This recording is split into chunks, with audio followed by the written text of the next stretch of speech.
Brought to you bye रजनीगंधा।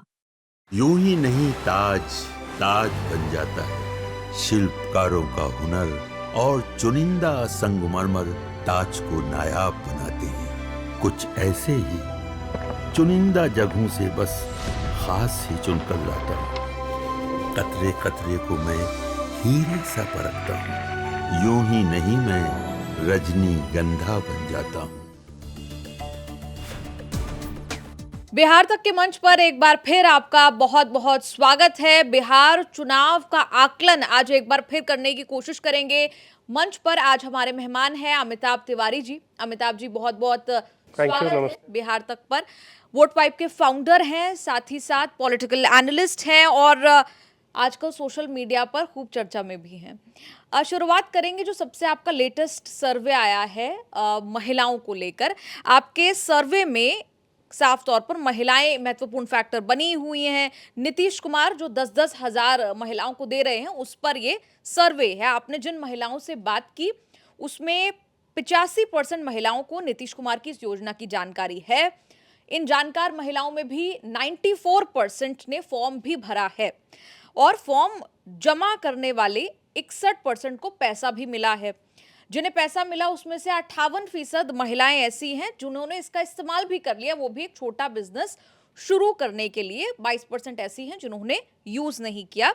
अगर माने कि 50% से ज्यादा 58% महिलाएं इसका इस्तेमाल करके एक छोटा बिजनेस भी शुरू कर पा रही हैं, आत्मनिर्भरता बढ़ रही है और गेम चेंजर साबित हो रहा है क्या इस पूरे बिहार चुनाव में? ये जो चुनाव है अब, क्योंकि नामांकन के दिन खत्म हो गए हैं और लास्ट डेट ऑफ विड्रॉल भी खत्म हो गया है अब दोनों फेजेस का, तो अब ये चुनाव हो गया, सीट बाय सीट पे चला गया है और लार्जली इस चुनाव में कोई ओवर आर्चिंग थीम नहीं है। जैसे पिछली बार बेरोजगारी एक बड़ा थीम था और कोविड का एक ओवरहैंग था, यानी कोविड मिसमैनेजमेंट भी एक ओवरहैंगिंग थीम था, उसमें अनएम्प्लॉयमेंट एक बड़ा मुद्दा बन के उभरा था। इस बार अनएम्प्लॉयमेंट को क्योंकि उस तरह से नहीं उठाया है विपक्ष ने और लॉ एंड ऑर्डर वगैरह को उठा रहे थे, फिर एसआईआर और वोटर अधिकार यात्रा की तरफ थोड़ा डाइवर्जन हो गया, तो ओवर आर्चिंग थीम इस चुनाव में ये एक फैक्टर हो सकता है जो कि है महिला रोजगार योजना। क्योंकि महिलाएं अगर आप देखेंगे तो किंग मेकर का रोल अदा कर रही हैं दूसरे स्टेट्स में, चाहे एमपी हो, महाराष्ट्र हो, झारखंड हो। एनडीए के फेवर में भी वोट आया है महिलाओं का और इंडिया ब्लॉक के फेवर में भी वोट आया है, ऐसा नहीं कि सिर्फ एक ही गठबंधन के फेवर में। और बिहार में खास करके इसकी इंपॉर्टेंस इसलिए बढ़ जाती है क्योंकि बिहार में ऑलमोस्ट 5% to 7% हिस्टोरिकली इन नीतीश कुमार के एरा में, यानी 2010 से महिलाओं का टर्नआउट पुरुषों से अधिक होता है, 5 से 7% के करीब, क्योंकि पुरुष माइग्रेट करते हैं तो बहुत सारे उसमें से लोग वापस नहीं आते वोट डालने के लिए, तो महिलाएं ही घर चला रही होती हैं एक तरह से। तो उस संदर्भ में हमको ये स्कीम देखने की ज़रूरत है। अब मुझे लगता है कि 3 किश्तों में 1.21 करोड़ महिलाओं को बांटा गया है या मिल चुका है ये पैसा।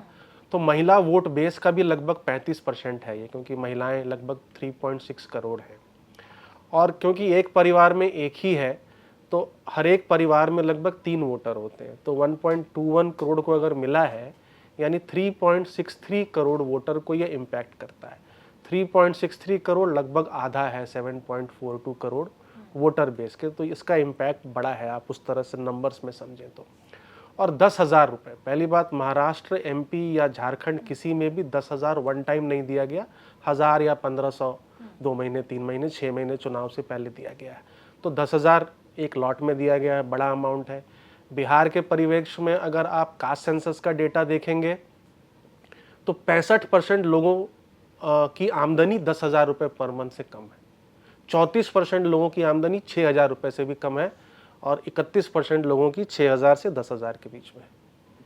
तो ये अमाउंट भी बड़ा है इन दैट कॉन्टेक्स्ट। करें, एक तो बड़ा चंक ऑफ वोटर बेस को इम्पैक्ट करता है 3.6 करोड़ लगभग, और अमाउंट बड़ा है क्योंकि बिहार की पर कैपिटा इनकम ही 5,500 है। तो अब उस परिवेश में अगर देखा जाए तो ये स्कीम जो है गेम चेंजर हो सकता है। दूसरी बात यह है कि नीतीश कुमार का वोट बैंक रहा है महिला वोट बैंक, तो ये एक वन ऑफ स्कीम नहीं है। नीतीश कुमार ने एक इकोसिस्टम टाइप का क्रिएट किया है जिसमें perceptionally better law and order, better education facilities, जब साइकिल डिस्ट्रीब्यूशन स्कीम की वजह से ग्रॉस एनरोलमेंट रेशियो बढ़ा, लड़कियां पढ़ने लिखने गईं, और पुलिस में आई थिंक 28% महिलाएं हैं वहाँ पर, कहीं मैंने पढ़ा है ये।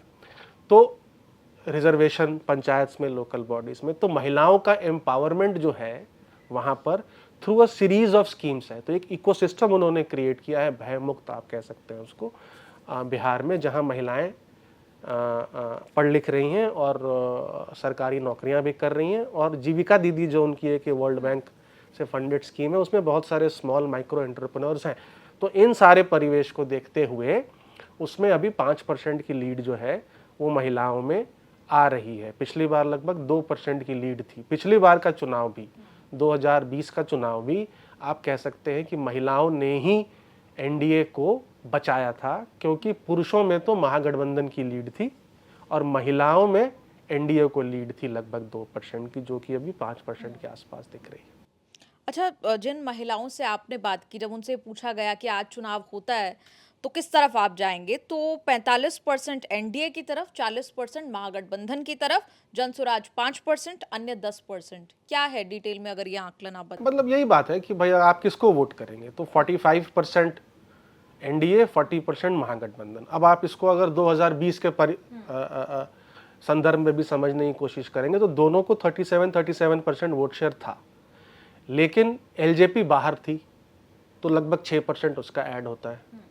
आरएलएम बाहर थी, आरएलएसपी करके उस वक्त पार्टी थी, वो भी 1.5-2% वोट है, लेकिन वीआईपी जो एनडीए में थी वो वहां चली गई। तो आपका लगभग 7-8% वोट ऐड हो रहा है, तो 37 + 7 8 44-45 हो रहा है, बट 2% वीआईपी लेके चला जा रहा है महागठबंधन की तरफ। तो वीआईपी का 37 + 2 महागठबंधन का ऑलमोस्ट 39% एडजस्टेड वोट शेयर है और एनडीए का 42-43% है। तो थोड़ा एज अगर आप सिर्फ अरिथमेटिकली देखें तो ऑलरेडी 2% 3% का एनडीए को था 2020 के बेस पे, जो कि अब इस स्कीम की वजह से 5% हो जा रहा है महिलाओं में। अच्छा, एक सवाल प्रशांत किशोर पर भी। पहले उन्होंने कहा था कि चुनाव लड़ूंगा, बाद में कहा नहीं लड़ूंगा। इससे किसे फायदा नुकसान हो रहा है, आपका जो भी आकलन अब तक का हुआ है उसमें? देखिए क्या है कि जब हमने, क्योंकि हम तो ट्रैकर चला रहे हैं और हमारे सर्वेज में अगर आप देखेंगे तो हम ज़्यादा रीजंस समझने की कोशिश कर रहे हैं कि भाई वोटिंग इंटेंशन या बिहेवियर जो है, तो कारण क्या है उसका। जब आप वोट डाल रहे हो 45% 40% वटेवर जो भी वोट शेयर आ रहा है, उसका कारण क्या है, क्योंकि वो तो एंड रिजल्ट है। तो जब लोगों से हमने पूछा था एक ट्रैकर में कि आप किस आधार पर वोट करेंगे, तो उसमें 15% लोगों ने कहा था सीएम के चेहरे पर। तो अगर आप, और प्रशांत किशोर हर सर्वे में, हमारे सर्वे में भी, वोट वाइब में भी तीसरे स्थान पर हैं, किसी किसी सर्वे में दूसरे स्थान पे भी हैं, हालांकि मुझे थोड़ा वो ज़्यादा ओवर हाइप लगता है उस हिसाब से। तो 15% लोग जो आपको सीएम देखना चाह रहे थे और थर्ड नंबर पे आपको रेट भी कर रहे थे, उनको डिसअपॉइंटमेंट है क्योंकि आप चुनाव नहीं लड़ रहे हैं। कहने को आप कह सकते हैं कि भाई हम चुनाव बिना लड़े भी सीएम हो सकते हैं, करेक्ट, लेकिन ये 15% वोटर जो है, जो एक लीडर देख रहा था प्रशांत किशोर में, उसको, उसमें से एक सेक्शन को डिसअपॉइंटमेंट हुआ है।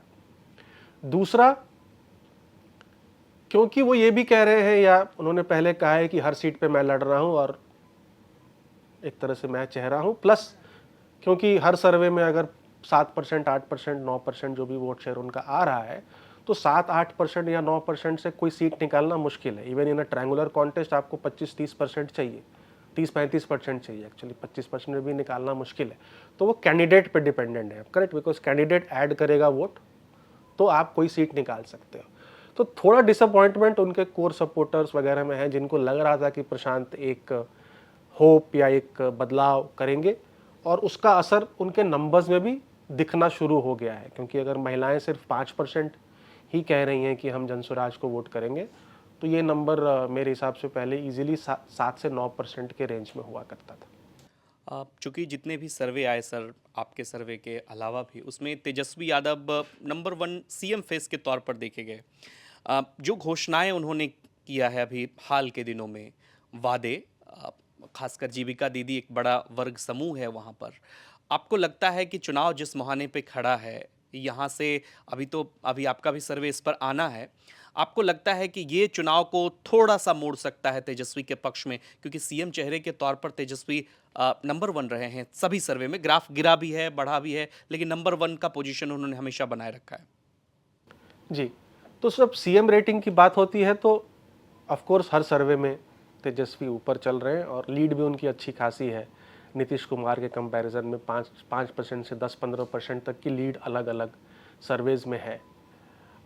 एक चीज़ इसमें यह भी समझने वाली बात है कि 15% लोग सीएम चेहरे पे वोट करेंगे, तो 85% तो किसी और कारण पे वोट कर रहे हैं, जिसमें 17% लगभग प्राइम मिनिस्टर के चेहरे पे वोट करेंगे। मैंने ऐसे प्राइम मिनिस्टर का चेहरा, उसमें मोदी भी आते हैं और राहुल भी आते हैं, बिकॉज विपक्ष का प्राइम मिनिस्टर चेहरा राहुल है, यानी नेशनल फिगर्स पे वोट करेंगे 17% लोग। लगभग 23-24% लोग मुद्दों पर वोट कर रहे हैं। फिर जाति, धर्म और बेनिफिशियरी स्टेटस, यानी ये सेंट्रल गवर्नमेंट स्कीम्स वगैरह और या स्टेट गवर्नमेंट स्कीम्स के ऊपर वोट करते हैं। तो लीड है, लेकिन सिर्फ सीएम के चेहरे पे वोट नहीं होता, दैट इज नंबर 1। दूसरा, कंबाइंड लीडरशिप अगर आप देखें तो कंबाइंड लीडरशिप में अक्रॉस सर्वेज एनडीए के लीडर्स की रेटिंग महागठबंधन से ज़्यादा होगी, क्योंकि एनडीए में एक बुके ऑफ लीडर्स हैं आज की डेट में। चिराग पासवान हैं, सम्राट चौधरी हैं, हालांकि उनका ब्रांड थोड़ा ज़रूर कमज़ोर हुआ है। जितिन प्रशांत किशोर की वजह से कमज़ोर हुआ है। हाँ, जितिन राम मांझी हैं और उपेंद्र कुशवाहा हैं। तो ये 5 लीडर हैं, आप विजय सिन्हा भी जोड़ सकते हैं। 5-6 लीडर्स हैं। ये 5-6 लीडर्स अपने अपने कास्ट कम्युनिटी का वोट भी लेके आते हैं। तो अगर आप ये 5-6 लीडर का रेटिंग ऐड करेंगे तो तेजस्वी यादव की रेटिंग से ऊपर हो, क्योंकि तेजस्वी यादव इकलौता चेहरा है वहां पर आपको अभी तक, ऑफ कोर्स अभी उन्होंने डेप्यूटी सीएम अनाउंस कर दिया, मुकेश साहनी या राजेश राम जी या दीपांकर भट्टाचार्य, क्योंकि ऐसा प्रोजेक्शन नहीं था उन लोगों का अभी तक, तो वो 1-1.5% के आसपास में सिमट रहे हैं। तो कंबाइंड बेसिस पे एनडीए लीडर्स की रेटिंग ज़्यादा है, अगर आप देखेंगे हमारे सर्वे में तो है, अगर आप अक्रॉस सर्वेज भी देखेंगे। दूसरी बात है कि ये दोनों जो अनाउंसमेंट्स हैं, अगर आप देखें, युवा और महिला, लार्जली 5 वोट बैंक होते हैं किसी भी चुनाव में: युवा, महिला, किसान, सीनियर सिटीजन, लेबर। अगर आप देखेंगे तो नीतीश कुमार ने ये लगभग सभी वर्गों को या सभी कोहोर्ट्स के लिए कुछ न कुछ अनाउंस किया है। एक स्कीम के बारे में चर्चा नहीं होती, उन्होंने 16 लाख लेबर्स को 5,000 रुपये ट्रांसफर किए। एक्चुअली 16 लाख लेबरर्स को जो रजिस्टर्ड हैं, जस्ट यूनिफॉर्म अलावेंस या त्यौहार में खरीदने के लिए। एनीवेज, तो युवा और महिला ये 2 बड़े वोट बैंक है। अब महिला में इन्होंने जो 10,000 रुपये की घोषणा करी, तो उसका काउंटर विपक्ष की तरफ से क्या होगा अभी तक आया नहीं था। अगर हम कल परसों की प्रेस कॉन्फ्रेंस छोड़ दें तो उसको काउंटर करना ज़रूरी था, क्योंकि ऑफ कोर्स अगर हमें दिख रहा है सर्वे में तो उनको भी दिख रहा होगा कि ये गेम चेंजर हो सकता है। तो इसको आप कैसे काउंटर करेंगे? और अभी भी वो पैसा बट रहा है, उसका एक शेड्यूल है। मुझे लगता है 17 तारीख को भी एक बटा है, आज भी एक बटने वाला है, और 6 या 7 तारीख को एक अगला है, और एक 14 तारीख को है, क्योंकि एनरोलमेंट्स कंटिन्यूड है ना। तो आप इसको रोक भी नहीं सकते। जैसे मान लेते हैं अगर आप विपक्ष महागठबंधन है, कोर्ट जाते हैं कि भाई ये पैसा नहीं मिलना चाहिए, तो आप एंटी वुमेन आपको ब्रांड किया जा सकता है, ठीक है। तो कैसे काटा जा सकता है इसको? तो उन्होंने काटने के तौर पे या काउंटर के तौर पे जीविका दीदियों को परमानेंट नौकरी और 30,000 रुपीज़ पर मंथ सैलरी की घोषणा करी। और युवाओं में क्योंकि कंटिन्यूअसली अनएम्प्लॉयमेंट मुद्दा आ रहा था, अभी भी है, मतलब 34-35% लोगों का मुद्दा अनएम्प्लॉयमेंट ही है वहाँ। एक टाइम पे हमारे सर्वे में 50% लोगों का मुद्दा बेरोजगारी था। तो उसको काउंटर कर, मतलब उसको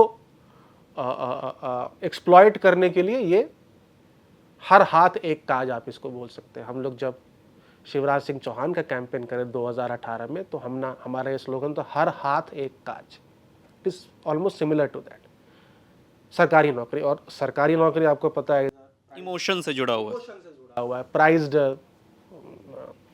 बहुत मतलब उसकी इम्पोर्टेंस है बिहार में। तो उन्होंने वो भी एक दांव खेला है ये दोनों वर्गों को साधने के लिए, क्योंकि युवा और महिला ये भी माना जाता है कुछ हद तक कास्ट न्यूट्रल वोटिंग भी करते हैं। तो अब इसका इम्पैक्ट देखने वाली बात है। इम्प्रैक्टिकल कुछ लोग ज़रूर कह रहे हैं, करेक्ट, बिकॉज अगर कैलकुलेशंस वगैरह आप देखें तो वो बैठ नहीं रहा है। बट बहुत ज़्यादा लोगों को वो समझ नहीं आएगा, जिनको समझ आ रहा है ठीक है, बट बहुत सारे लोगों को वो सरकारी नौकरी का इमोशन या ये परमानेंट जीविका दीदी और 30,000 रुपीज़ काम कर सकता है। अब हमको वो टेस्ट करने की ज़रूरत है, कितना काम कर रहा है कितना नहीं। कास्ट लाइन की आपने बात की सर, जैसे अभी मुकेश सहनी को डिप्टी चीफ मिनिस्टर के कैंडिडेट के रूप में इन्होंने पेश किया, आगे चल कर के कहा जा रहा है कि मुस्लिम चेहरा भी हो सकता है जो इनका एक कोर वोट बैंक है, ये कहा जा रहा है। दलित जैसे राजेश राम का आपने जिक्र किया, एक दलित का एक अच्छा खासा वोट बैंक जो है वो चिराग पासवान के साथ इंटैक्ट है, भारतीय जनता पार्टी के साथ इंटैक्ट है। आगे चल करके सेकेंड फेज से पहले अगर इस तरह का ऐलान महागठबंधन की तरफ से होता है, क्योंकि कास्ट लाइन पर तो वोट होता है सर, तो ये कितना इम्पैक्ट करेगा चुनाव को? एक कास्ट लाइन को आपको डेमोग्राफी से भी जियोग्राफी से भी समझना है। बिहार, अगर आप बिहार को ऐसे सिर्फ दो भागों में बांट दें, नॉर्थ और साउथ बिहार, एक लाइन खींच दें अगर आप, ठीक है, तो नॉर्थ बिहार में 140 सीटें हैं और साउथ बिहार में 103 सीटें हैं। सीमांचल नॉर्थ बिहार में आता है, कोसी, मुजफ्फरपुर, दरभंगा, जहाँ पर निषाद समाज या मल्लाह समाज की आबादी ठीक ठाक है, क्योंकि कहाँ पे होती है, जहाँ जो नदियों के किनारे बसे हो, कह रहे 35 सीटें प्रभावित कर रहे हैं। करती है। तो नॉर्थ बिहार में पोलराइजेशन काम करता है। नॉर्थ बिहार में एनडीए आगे थी अच्छी खासी, 140 में से 86 सीट्स पे एनडीए थी, क्योंकि सीमांचल वहाँ पड़ता है और उसका एक रब ऑफ इम्पैक्ट, जैसे आप वेस्ट से ईस्ट की तरफ आते हैं बिहार में, उसका इम्पैक्ट दिखता है। साउथ बिहार में मुस्लिम आबादी कम है, 75% बिहार की मुस्लिम आबादी नॉर्थ बिहार में रहती है।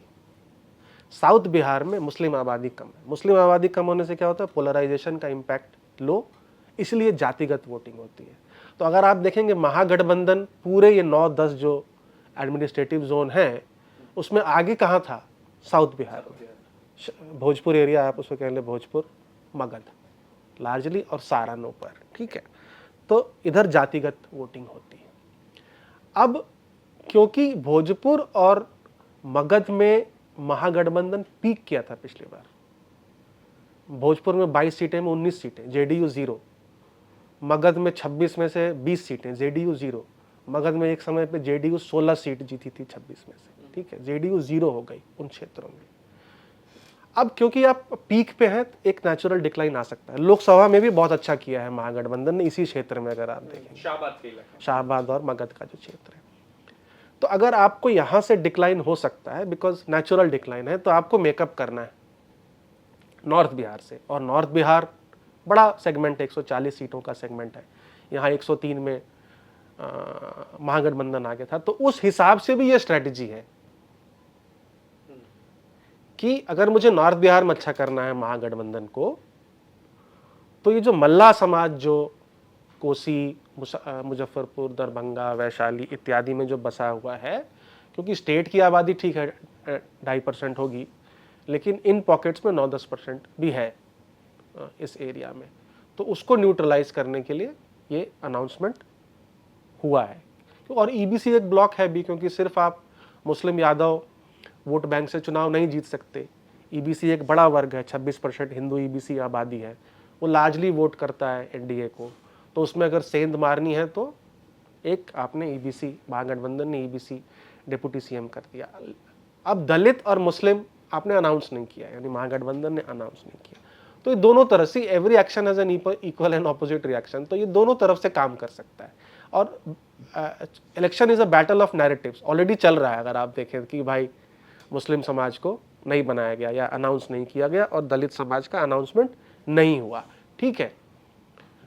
अब दलितों की आबादी 20% है, उसमें 3 जातियां जो हैं, रविदास, पासवान और मांझी, इनकी आबादी 13% है, यानी 65% of Dalit population is accounted for by ये 3 सिर्फ जातियां।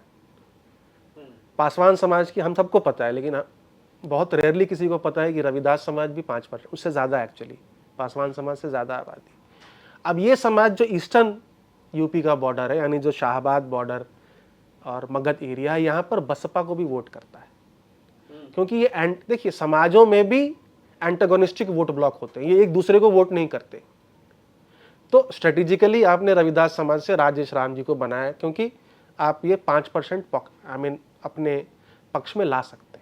लेकिन मुझे लगता है कहीं ना कहीं चूक हो गई। अगर उनका भी अनाउंसमेंट होता तो ये 5% जो अभी शायद एक लीडरशिप ढूंढ रहा है और ऑलरेडी वो एनडीए को नहीं करता है कहीं, मतलब एज इन लार्जली नहीं करता है, कभी बसपा को करता है, कभी कांग्रेस को करता है, आरजेडी, तो ये भी कंसोलिडेट होता था। ठीक है, मुस्लिम समाज का नहीं किया, इसका कारण मुझे लगता है पोलराइजेशन ही है, क्योंकि पोलराइजेशन बेनिफिट्स बीजेपी। अगर आप एक येल यूनिवर्सिटी का एक स्टडी है, अगर आप उसको देखेंगे तो, और बिहार में भी ये दिख रहा है, अगर आप नॉर्थ और साउथ में देखेंगे तो जहाँ मुस्लिम आबादी ज़्यादा है, मुस्लिम आबादी ज़्यादा जिन जिन एडमिनिस्ट्रेटिव ब्लॉक्स में है उसमें भाजपा या एनडीए आगे थी। इवन सीमांचल में जहाँ 46% मुस्लिम पॉपुलेशन है, तो शायद पोलराइजेशन ना हो उसके लिए ये उनका नाम अनाउंस, मतलब मुस्लिम समाज का नहीं हुआ। लेकिन यही तो पॉलिटिक्स ओवैसी की है, करेक्ट, क्योंकि बिहार में अगर आप जाएंगे तो पॉलिटिक्स इज अबाउट रिप्रेजेंटेशन। जो जातियों की पॉलिटिक्स है वो रिप्रेजेंटेशन की पॉलिटिक्स है। जब एक व्यक्ति एक विधानसभा में वोट डालने जा रहा है तो किसको चुन रहा है? वो एमएलए के लिए वोट डाल रहा है, सरकार के लिए वोट डाल रहा है, या सीएम के लिए वोट डाल रहा है? बहुत सारे लोग एमएलए को चुन रहे हैं। ठीक है कि भैया सरकार जिसकी आएगी आए, सीएम जिसको बनना है बने, हमारा एमएलए ये होगा, ये लोकल आदमी होना चाहिए जो हमारा काम करे। ठीक है, एक ये भी कॉन्सेप्ट है कि लोग अपना वोट वेस्ट नहीं करना चाहते या वेस्ट नहीं करते। अरे भाई लोगों को थोड़ी पता है कौन जीत रहा है। अगर ऐसा होता तो 100% एक ही पार्टी को मिलता। हम आप यहाँ बैठ के सर्वे कर रहे हैं, लोग हैं इतने, मीडिया जर्नलिस्ट सर्वे वाले घूम रहे हैं, किसी को पता नहीं ना, श्योरिटी थोड़ी पता है कौन जीतने वाला है कि वो विनिंग हॉर्स कोई वोट करेगा। करेक्ट, तो ये सारे डायनामिक्स हैं। तो इसका मतलब दोनों एक तरह से दुधारी तलवार आप इसको कह सकते हैं, जो उन्होंने एक फ्रंट खोल दिया है। जब आप ये बात कह रहे हैं अमिताभ जी की चुनाव ज़्यादा लोकल है, मतलब मैं कहूँ कि जैसा शायद उत्तर प्रदेश में देखने को मिला कि माहौल से ज़्यादा लोग अब प्रत्याशी देख रहे हैं और ये देख रहे हैं कि कौन किसकी जाति का है या किसका रिप्रेजेंटेशन है। चूँकि ये माना जाता है कि जो सामान्य वर्ग से लोग आते हैं वो बीजेपी और एनडीए को वोट करते हैं। जहाँ पर आरजेडी ने टिकट दिया है या कांग्रेस को पर आरोप है कि उन्होंने बात दलितों की और टिकट जो है वो सवर्णों को बांट दिया है, वहाँ पर क्या बीजेपी का वोट टूट रहा है? क्या वहाँ पर लोग अपने कैंडिडेट को वोट दे रहे हैं, या आप ये देख रहे हैं कि उन्हें ज़्यादा बेहतर लग रहा है कि वो बीजेपी को वोट दें? अब एक अजीम प्रेमजी यूनिवर्सिटी का स्टडी है जो कहता है भारत में 55% लोग अपनी जाति के लीडर को प्रिफर करते हैं। बिहार में वो नंबर 57% है, तेलंगाना में 61% है। तो जो लोग कहते हैं कि भाई साउथ में जातिवाद नहीं, उधर भी जातिवाद है। अब मेजॉरिटी लोगों का अपना फर्स्ट प्रेफरेंस अपनी जाति का कैंडिडेट है, चाहे वो किसी भी पार्टी से खड़ा। अब कांग्रेस के 19 एमएलए जीते थे पिछली बार, उसमें से 8 स्वर्ण समाज के।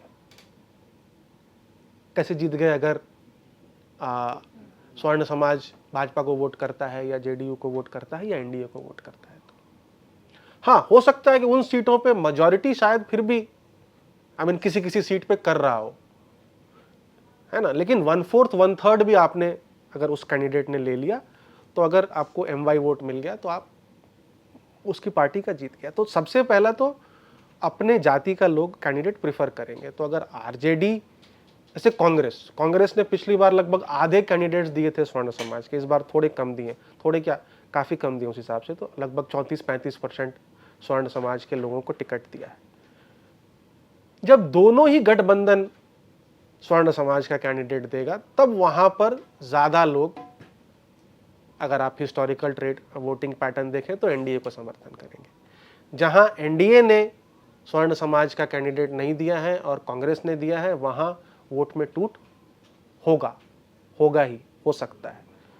इसीलिए अगर आप देखेंगे तो जैसे कुशवाहा समाज 2024 में डिस्टर्ब हुआ एनडीए से, और इस बार दोनों ही गठबंधनों ने 23 कैंडिडेट दे दिए कुशवाहा समाज के। इनफैक्ट आरजेडी जिसने पिछली बार 5% टिकट दिए थे कुशवाहा समाज को, इस बार 10% दे दिया। कुशवाहा समाज को भी बोला जाता है कि ये अपने समाज के लोग। मैं इसमें एक चीज़ ऐड ऑन कर रहा हूँ इसी सवाल पे, क्योंकि ये मेरा अनुभव कह रहा है कि चूँकि बीते कुछ सालों में ओबीसी की कुछ जातियाँ, चाहे वो बिहार उत्तर प्रदेश हो, वो थोड़ा ज़्यादा उभर कर सामने आई हैं, डोमिनेंट कास्ट बनी हैं। जैसे आप कुशवाहा की ही बात कर लीजिए, कोयरी की बात, मतलब कुर्मी की बात कर लीजिए।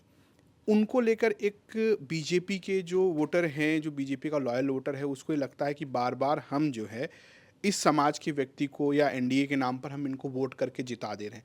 क्या ये भी आप फील कर रहे हैं कि इसका नुकसान जदयू को ज़्यादा हो? सीट बाय सीट नुकसान है, सीट बाय सीट एडजस्टमेंट है। देखिए क्या है कि अगर आप वोटर हैं, आपको नीतीश कुमार पसंद है, प्राइम मिनिस्टर मोदी पसंद है, एमएलए के पास आप गए थे काम लेने के लिए, उसने आपको घर में घुसने नहीं दिया उसके लोगों ने, आप किसको वोट करेंगे? आप तीनों में से ही पूछें। कुछ लोग अभी भी करेंगे, कुछ लोग घर बैठेंगे, कुछ लोग नहीं करेंगे। करेक्ट। तो जो कास्ट अरिथमेटिक बैठता है किसी भी सीट पर, वो इंडिविजुअल कैंडिडेट के रिलेशनशिप पर बैठता है। एक सीट है जहां से राजपूत कैंडिडेट है महागठबंधन का, वहां यादव उसको वोट नहीं कर रहे हैं। क्यों? क्योंकि यादवों और राजपूतों की नहीं बनती उस सीट पर। एक सीट है जहां मुस्लिम यादव कैंडिडेट को नहीं वोट कर रहे हैं, क्योंकि मुस्लिम और यादव समाज में उस क्षेत्र में, खास करके भागलपुर और बांका जो एडमिनिस्ट्रेटिव जोन है, वहां वर्चस्व की लड़ाई उन दोनों की है ना।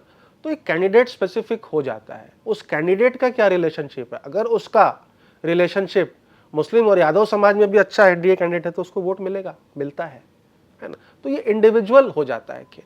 हाँ, अब ओवर आर्चिंग थीम हो जाता है कि आज भी अगर आप बिहार में घूमेंगे और फॉरवर्ड और बैकवर्ड की ही लड़ाई है भाई। देखिए एक हिसाब से तो वर्चस्व की लड़ाई है। स्वर्ण समाज को लगता है भाई आरजेडी ने हमको डिसलॉज किया पावर से, और आरजेडी एंटी फॉरवर्ड है, तो अगर आरजेडी आएगी तो एंटी फॉरवर्ड पॉलिसीज करेगी। ठीक है, तो उन्हें लगता है कि भाई कुर्मी या समाज या ईबीसी समाज का या जो लीडर है, यानी नीतीश कुमार कुर्मी समाज या नॉन यादव ओबीसी का जो लीडर है, ये कॉम्बिनेशन चलता है क्योंकि ये इतना ओवर पावरिंग नहीं है और एंटी फॉरवर्ड नहीं है, तो ये कॉम्बिनेशन चल रहा है। तो स्वर्ण समाज में आज भी फियर फैक्टर काम करता है। कितना काम किया है नहीं किया है उससे कुछ खास फर्क नहीं पड़ता है बहुत सारे वोटर्स को भी। तो फियर फैक्टर भी कुछ वोटर्स के दिमाग में डिस्टिंग्विशिंग फैक्टर है आज भी। आज भी जब अगर जंगल राज की बात होती है, एलिजेड जंगल राज की, तो ऐसे नहीं होती। यानी कि वो नए मुस्लिम्स हैं। ये टर्मिनोलॉजी की जाए, दे आर न्यू मुस्लिम्स। मतलब एसेंशियली क्या है कि भाई फियर फैक्टर एक है लोगों में।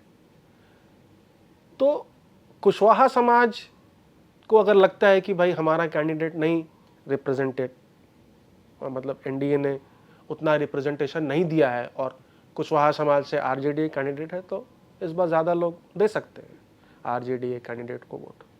बाहुबलियों की हालत आप कैसे देख रहे हैं? बड़ी चर्चा होती है, अनंत सिंह उनके खिलाफ खड़े हो गए या शहाबुद्दीन के बेटे हो गए। मतलब लिस्ट है, बिहार में तो लंबे चौड़े बाहुबली हैं, कुछ टिकट भी नहीं मिला। लेकिन क्या देख रहे हैं उनको लेकर, क्या माहौल है? अभी सीट वाइज तो आइडिया नहीं है, अभी तो जाऊंगा मैं 28 को, तब पता चलेगा। लेकिन बाहुबली पहले इसलिए जीतते रहे हैं कि भाई ऐसा उनका एक इमेज है रॉबिनहुड का कि वो लोगों का काम करते हैं, और जो गरीब व्यक्ति है वो कहता है भाई हमारे पास पैसे ही नहीं है तो हमारा उत्पीड़न क्या करेंगे। ये जो उत्पीड़न कर रहे हैं या ये रैंसम ले रहे हैं या ये किडनैपिंग कर रहे हैं, वो तो अमीरों की कर रहे हैं, तो हमें क्या फ़र्क पड़ता है। करेक्ट। और ज़्यादा लोग तो गरीब ही हैं बिहार में। अभी भी 1/3 बीपीएल है, बिलो पॉवर्टी लाइन है। तो क्योंकि वो लोगों का काम करते हैं, तो वही घूम फिर के आ जाती है बात की भाई हाइपर लोकल कॉन्टेस्ट वो अवेलेबल है, वो एक्सेसिबल है, वो लोगों का काम करता है। वो पिटाई कर रहा है तो अफसर की कर रहा है, अमीरों से पैसे वसूल रहे हैं, तुमने गरीबों को क्या फ़र्क पड़ता है, गरीब का काम करता है। ठीक है, एक महत्वपूर्ण सवाल है सर। कुछ सर्वे रिपोर्ट भी आए हैं इसको लेकर के, जो कहा जाता है कि 30 से 35% ऐसे वोटर भी होते हैं जो एकदम से चुनाव जब आखिरी मुहाने पे चला जाता है तब डिसाइड करते हैं कि उन्हें वोट किस तरफ करना है, मतलब अनडिसाइडेड वोटर्स।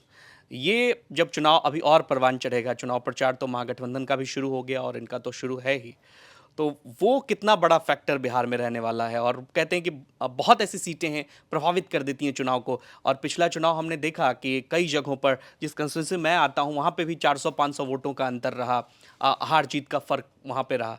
तो वो जो वोटर है वो कितना बड़ा फैक्टर बनने वाला है इस चुनाव में। देखिए, अगर आप पूछेंगे, देखिए दो तरीके से सर्वे में सवाल पूछा जाता है कि किसी भी सर्वे का वोट शेयर और सीट शेयर लार्जली अगर चुनाव उस दिन हुए तो, क्योंकि फ्यूचर अनसर्टेन है, करेक्ट। अगर आप फ्यूचर का सवाल पूछ रहे हैं कि आप बिहार चुनाव में किसे वोट करेंगे, है ना, तब आपको यह भी पूछना पड़ेगा उससे पहले कि क्या आपने अभी डिसाइड कर लिया है कि वोट करेंगे कि नहीं, करेक्ट। तभी आपका अनडिसाइडेड नंबर आएगा ना। तो अनडिसाइडेड, हाँ, 30-35% वोटर होंगे, लेकिन अनडिसाइडेड वोटर में से लगभग 15 से 20% तो अदर्स के वोटर हैं, क्योंकि नोटा एंड दूसरी पार्टी, स्मॉलर पार्टीज। बिहार में 20 से 25% हमेशा अदर्स को मिलता है। पिछली बार भी अगर आप चिराग पासवान की पार्टी को इधर भी जोड़ लें तो भी लगभग 20-22% अदर्स का वोट है। तो अनडिसाइडेड वोटर अदर्स का ज्यादा होता है, क्योंकि वो या तो इंडिपेंडेंट कैंडिडेट को या किसी छोटे दल को वोट करता है, और क्योंकि उसमें से मेजॉरिटी ऑलमोस्ट एंटी महागठबंधन और एंटी एनडीए है। तभी जब आप उससे सवाल पूछेंगे, महागठबंधन और एनडीए का वोट तो फिक्स है लगभग, लार्जली 30 से 35%, 30% तो बॉटम है दोनों का। अगर कुछ भी रिजल्ट आ जाए तो 30% से कम वोट शेयर नहीं आएगा दोनों गठबंधनों, करेक्ट। तो 30% तो ऑलमोस्ट फिक्स्ड वोट है। अब ये 40% बच गए। 40% में से 20% तो अदर्स वाले हैं, जो कि कैंडिडेट देख रहे हैं कौन इंडिपेंडेंट खड़ा होगा, कौन छोटे दल का खड़ा होगा, जो इन दोनों एनडीए या महागठबंधन को हरा सकता है। 20% आप कह सकते हैं अनडिसाइडेड है, जो माहौल, हवा, उसके, जिसको फ्लोटिंग वोटर आप कहते हैं, वो उसके हिसाब से करते हैं, और इनका रोल इस चुनाव में भी रहेगा। पिछली बार 83 सीट्स पे विक्ट्री मार्जिन 5% से कम है, उसमें 37 जीता है एनडीए और 38 महागठबंधन। तो अगर जनसुराज को 5% वोट आ जाता है इन 83 सीट्स पर, तो किसी न किसी का तो गेम बिगाड़ रहा है, क्योंकि 5% ही मार्जिन था, करेक्ट। तो इसलिए मतलब अब चुनाव जो है हाइपर लोकल इश्यूज पे चला गया है। ओवर आर्चिंग थीम महिला रोजगार योजना है, और अगर ये जो अनाउंसमेंट्स इन्होंने करे हैं इसका इम्पैक्ट है अगर ग्राउंड पे तो। अमिताभ जी, जो पिछले 7 चुनावों पर भी आपका विश्लेषण है, पिछले 7 चुनावों से जब आप तुलना करते देखते हैं, कैसा स्ट्राइक रेट पाते हैं एनडीए का? देखिए, दो तरह से स्ट्रेंथ स्कैनर बनाया जाता है। एक तो पहले भारत में डिलिमिटेशन हुआ है 2008 में, तो 2008 से पहले किसी भी सीट का आप कंपैरिजन नहीं कर सकते, बिकॉज हर सीट का कैरेक्टर कॉम्पोजिशन चेंज हुआ है। तो 2008 के बाद तो विधानसभा तो 3 ही चुनाव हुए। तो एक असेसमेंट, एक तरीका है कि भाई आप इन तीनों चुनाव में अगर कोई पार्टी तीनों बार जीती है तो वो उसकी स्ट्रांग सीट है, वेरी स्ट्रांग सीट है एक्चुअली। 2/3 भी जीती है तो भी स्ट्रांग है आप कह सकते हैं, और 0/3 जीती है तो वीक है, या 1/3 जीती है तो मॉडरेट है आप कह सकते हैं। दूसरा तरीका है, तो अगर आप इस तरीके से स्ट्रेंथ एनालिसिस करेंगे तो बीजेपी और जेडीयू का स्ट्रांग और वेरी स्ट्रांग ज़्यादा आएगा, क्योंकि 2010 में बम्पर जीत थी और 2020 में भी वो जीते हैं 2/3।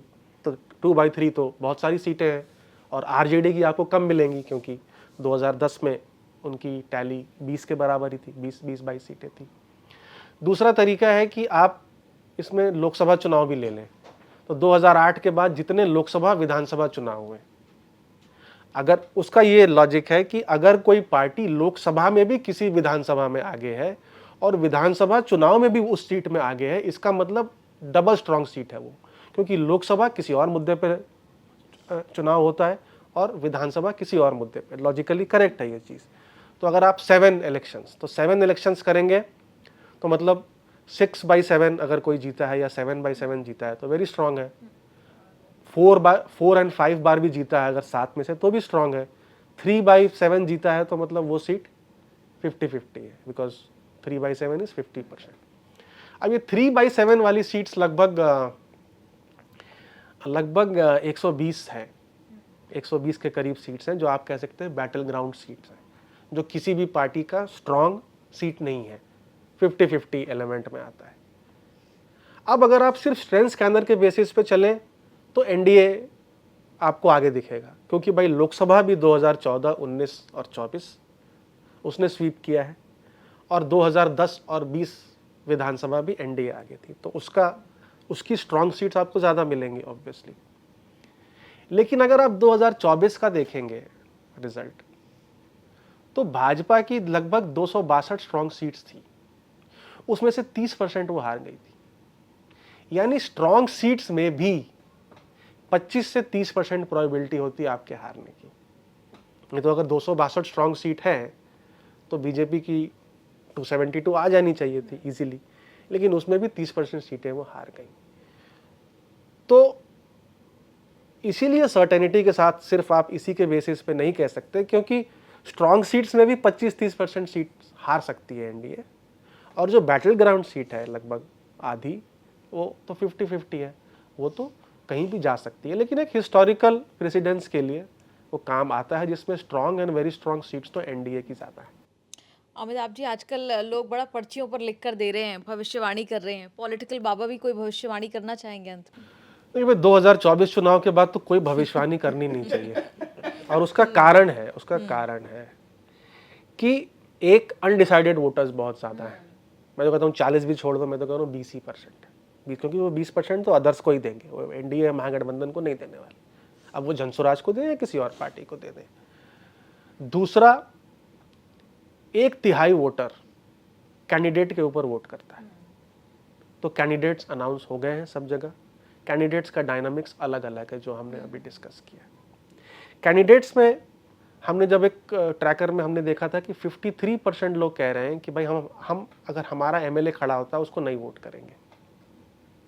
उस हिसाब से आरजेडी ने 45% लोगों का टिकट काटा है, लगभग आधे आप समझ लीजिए, क्योंकि एंटी इनकम्बेंसी ज़्यादा है। एंटी इनकम्बेंसी, अपोजिशन एमएलए है तो सरकार से सहायता नहीं मिली तो उसको काम नहीं करा पाया, तो वैसी नाराज़गी।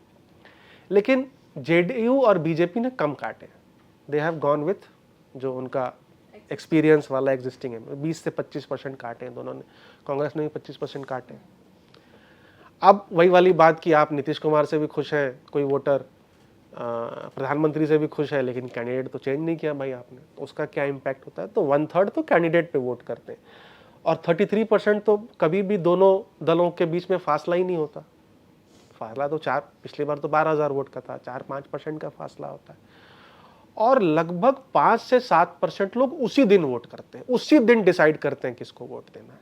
तो 5 से 7% भी दोनों पार्टियों के बीच में अंतर नहीं होता किसी भी चुनाव में, क्योंकि आप इस प्रोफेशन में हैं, हम इस प्रोफेशन में हैं, पॉलिटिकल लीडर्स इस प्रोफेशन में हैं। लेकिन जैसे एक शेर है कि भाई और भी गम है दुनिया में इश्क के सिवा, करेक्ट? तो लोगों के लाइफ में और भी गम है भाई, चुनाव के अलावा और भी काम है लोगों को। लोग वहां पे अपनी दिन की दिहाड़ी के लिए स्ट्रगल कर रहे हैं। 10,000 तो हमने देखा, अभी 65% लोगों की इनकम नहीं है, तो वो थोड़ी बैठ के यही कर रहे हैं कि भाई कौन जीत रहा, कौन, चुनाव आएगा, चुनाव आ गया, अच्छा चलो वोट जाके डाल आते हैं। तो अनडिसाइडेड एलिमेंट है, कैंडिडेट का एलिमेंट है, हाइपर लोकल एलिमेंट है, जो किसी भी सर्वे में अगर अनलेस आप सीट वाइज कैप्चर करते हैं नहीं मिलेगा। और ये जो लास्ट डे का वोटिंग पैटर्न है, इसकी वजह से अनप्रेडिक्टेबिलिटी जो है भारत में चुनाव में आप देख ही रहे हैं, हम लोग देख ही रहे हैं। जो चुनाव वन साइडेड था 2024 वो कांटे की हो गई, जो वन साइडेड कांग्रेस के फेवर में था एमपी में, वो बीजेपी के फेवर में वन साइडेड हो गई। जो चुनाव कांटे का था महाराष्ट्र में, वो 3/4 मेजॉरिटी आ गई। जो चुनाव बंगाल में बीजेपी जीत रही थी, या कुछ लोगों का मानना था कि जीत रही थी, वो 3/4 मेजॉरिटी ममता बनर्जी की आ गई। तो रिजल्ट सरप्राइजिंग ही आ रहे हैं अगर आप देखें किसी भी चुनाव में। हरियाणा जो गारंटी थी कि भाई चुनाव कांग्रेस ही जीत रहा है, वो क्लोज होके बीजेपी जीत गई। और बिहार का ट्रैक रिकॉर्ड आप देख लीजिए पोलस्टर्स का, ठीक है? तो 2015 में कंसेंसस था कि एनडीए जीत रही, बम्पर एनडीए हारी, बम्पर जीती महागठबंधन। 2020 में कंसेंसस था कि महागठबंधन जीत रहा है, लेकिन जीता एनडीए। अब इसमें एक एजेंसी जो सबसे बड़ी एजेंसी है वो आपको फटाक से कह देगी 2015 में हमारा सही था, बट 2020 में गलत भी था, correct, which is the top most agency. तो Bihar is a tricky state for pollsters, ये एडमिट करने में मुझे कोई क्या बोलते हैं उसको, हिचक नहीं है। लालू जो कहते हैं कि जिन निकलेगा वो, हाँ, वो कोई मतलब, क्योंकि ट्रैक रिकॉर्ड आप देख लीजिए, अभी तो मैंने आपको 2 चुनावों का बता दिया कि एकदम कंसेंसस के अगेंस्ट मैंडेट है, तो इलेक्शन क्लोज है। अब एक कॉन्सेप्ट ये भी समझना चाहिए कि इलेक्शन क्लोज है इसका मतलब ये नहीं है कि रिजल्ट्स भी क्लोज आए। अगर आप ग्राउंड क्वालिटेटिव एनालिसिस फीडबैक करेंगे तो आपको लार्जली कोई भी चुनाव फंसा हुआ कांटे का मिलेगा और रिजल्ट वन साइडेड आता है ना, क्योंकि आज की डेट में अंडर करंट या वेव, ऐसे वेव इलेक्शन लोग कहते हैं, तो वेव तो चुनाव के बाद पता चलता है कि वेव है, उसके पहले किसी को दिखता नहीं है, करेक्ट। दिख भी रहा है तो लार्जली आप समझ सकते हैं गेस एस्टिमेट है वो। और अंडर करंट, अब लोग कहते हैं जनसुराज के प्रति अंडर करंट है क्या। अब अंडर करंट एक तो दिख नहीं रहा है फ्रैंकली स्पीकिंग, बट अगर अंडर करंट हो भी ना तो वो किसी भी सर्वे में कैप्चर नहीं होगा, कैप्चर ही नहीं हो सकता वो, क्योंकि वोटर बहुत हिसाब से, बहुत तरीके से हमसे आपसे बात करता है। जब हम लोग जाते हैं ग्राउंड में, हमको लगता है भाई हम 7 दिन के लिए गए, 10 दिन के लिए गए, लोगों से बात किया और लोग हमको सच ही बता रहे। क्यों बताएं भाई, वो तो अपना काम भी कर रहे हैं, है ना, और वो अपने लाइफ में बिजी हैं। फिर उसमें से कुछ लोग मजे लेने लगते हैं, क्योंकि एक गांव में कुछ ही लोग बात करते हैं सिर्फ, उनको दिन भर में 100 लोग आके मिल रहे हैं, 10 लोग मिल रहे हैं, 20 लोग मिल रहे हैं, तो वो भी मजे लेना शुरू कर देते हैं कुछ लोगों से। तो इस हिसाब से है चुनाव, कांटे की टक्कर ही है, आप ये मान के चलिए। रिजल्ट वन साइडेड आ सकता है, इसका मतलब ये नहीं कि रिजल्ट वन साइडेड नहीं आएगा, रिजल्ट आ सकता है, क्योंकि ये महिला फैक्टर जो है ना, इसके ऊपर ही मुझे लगता है सारा दारोमदार इस चुनाव का है। अगर एनडीए इस स्कीम की वजह से जो कोर वोट ब्लॉक है महागठबंधन का, यानी यादव और मुस्लिम समाज की महिलाएं भी कुछ सेक्शन 4%, 5%, 10% अगर इधर शिफ्ट हो जाती हैं, तो चुनाव जो है वो जो हम कांटे की कह रहे हैं वो उसका रिजल्ट वन साइडेड भी आ सकता है, और वो किसी भी सर्वे में नहीं बोलेंगी कि हमने एनडीए के लिए वोट किया है। ना तो वो प्री पोल सर्वे में कैप्चर होगा, ना वो एग्जिट पोल में कैप्चर होगा, क्योंकि वो साइलेंटली वो, I mean they act as silent voters. तो ये बात है जी, क्लोज इलेक्शन होगा आपके मुताबिक। बहुत बहुत शुक्रिया अमिताभ जी। बिहार तक के मंच पर अगली बार एक नए मेहमान से मुलाकात होगी, तब तक के लिए देखते रहिए बिहार तक।